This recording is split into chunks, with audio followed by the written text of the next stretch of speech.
I too am happy to speak in this evening.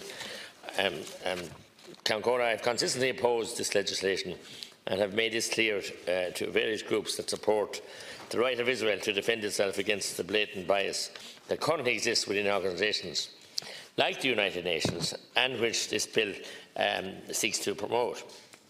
I am aware that the government's position at present is that this matter is best dealt with at an EU policy level, with all EU member states acting in a concerted manner to aid a just resolution to the ongoing crisis. And it is ongoing for a long time, and it is very, very stark. However, there are many aspects of how Israel is treated that I find particularly disconcerting. On Wednesday, the 17th of January of last year, I asked you, Taoiseach, to provide details on Ireland's bilateral overseas aid funding from 2011 to 2016 during Dáil motion on the review of the Irish aid programme.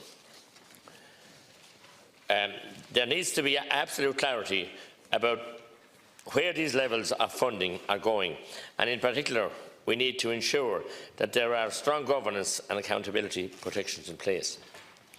I raise these matters as I am aware, for example, that some of the funding provided through Irish overseas aid is being used to indirectly support non-governmental organisations with very dubious links to groups with questionable agendas.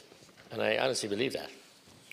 The organisation NGO Monitor, for example, has claimed that Ireland, via its programme for overseas development, Irish aid, provides millions of euro through direct and indirect funding processes to politicise, and I mean politicise, non-governmental organisations, NGOs, operating in Ireland, Israel, the West Bank and indeed Gaza. It also claims, and these are not my words, it also claims that Irish aid is funding lead campaigns and political activities that are inconsistent with Ireland's policies to promote peace and a two-state framework in the Arab-Israeli conflict. Some of these groups also promote an anti-Semitic or anti-Jewish rhetoric and have alleged ties to the Popular, to the Popular Front for the Liberation of Palestine, the PFLP, a designated terrorist organisation by the US, EU, Canada and indeed Israel.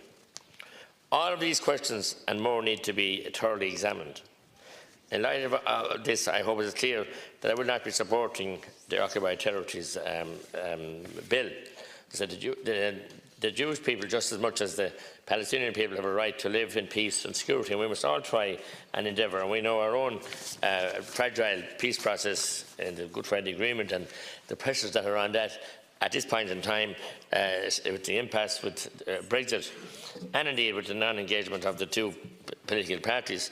And we know how dearly that was sought for. Sorry, the non-activity, so I don't know what's going on, but the non-activity, we have no active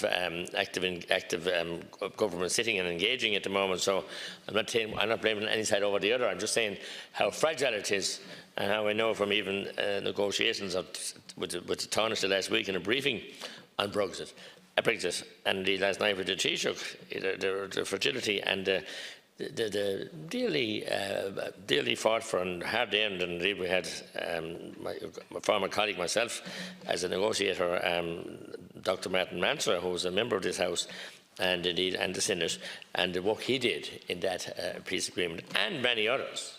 And talked to Adams and Mattie McGrath and God knows whoever, Father Alex Reid and many. So we know how delicate a situation like that. And we saw what happened on the eve of the 100th anniversary of Seanad Beg in Derry last weekend. So you're never that far away from mayhem and madness and derailing of processes. So I'm concerned that NGOs, and money can be misdirected within those NGOs and around the perimeters of them. That's very concerning, because that's money paid for Irish taxpayers here that's for a specific purpose, and to take our place rightfully in the world and support all these initiatives. But some of these organisations get carried away. Some have maybe a little bit hijacked and skewed in members, not by any deliberate policy, but it happens. And we've seen how money from abroad is interfering with our democratic process in this country.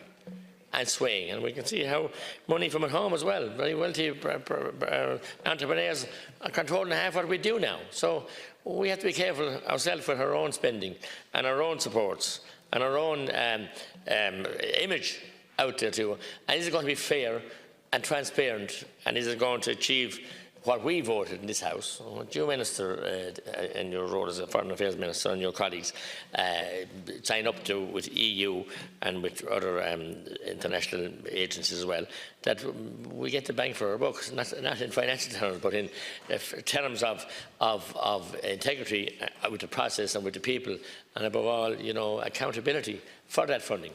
Good.